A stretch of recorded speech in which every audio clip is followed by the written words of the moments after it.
Scientists offer bizarre theory about what the Loch Ness monster might really be. Loch Ness monster believers have been stunned by the latest crackpot theory as to what the monster could actually be.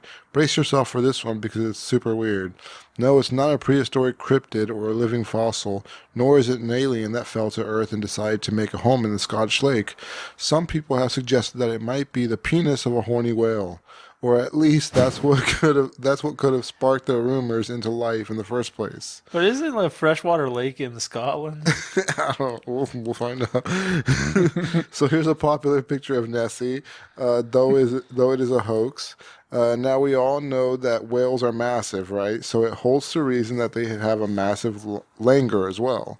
Marine biology expert Michael Sweet believes that the whole sea monster myth that Loch Ness is part of could have started because a sailor saw a whale swimming close to the surface, getting a bit of fresh air on his willy.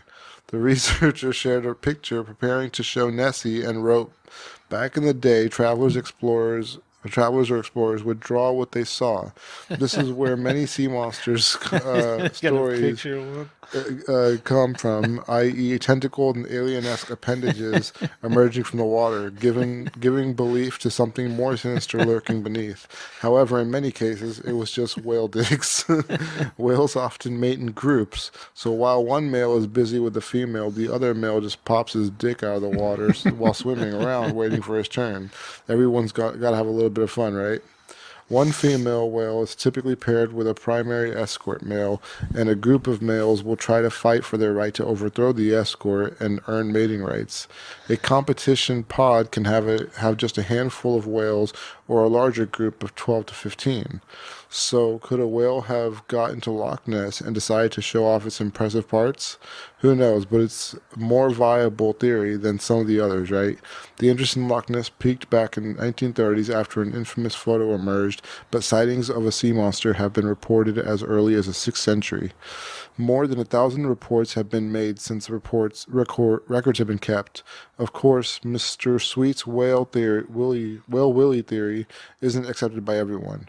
One Nessie hunter went as far as to call the biologist an ignorant fool. Author Tony Harmsworth said the man's ignorance of the environment at Loch Ness is astounding. Any large air breather would have been easily identified. There's no whale in Loch Ness. His ignorance of the mystery is equally astounding. He is comparing the whale's penises with a photograph which was discredited 30 years ago as a hoax. So my expert opinion is he is an ignorant fool. The science is in. That first guy was a scientist, right? Because this guy just went in on him. Another for good measure.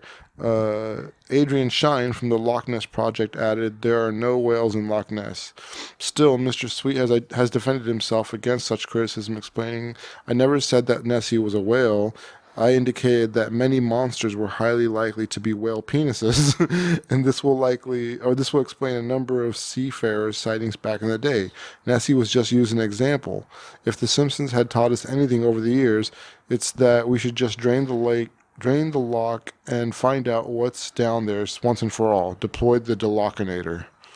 More like the Cockness monster. I know. I was just thinking of those like old time math where it's like, here there be monsters. Just dicks. Whale dicks. There's like one female whale and 12 other male whales with dicks. Waiting their turn. Yeah. Here there be one-eyed monsters. Goodness, man. This guy thinks too much about whale penises. There she blows.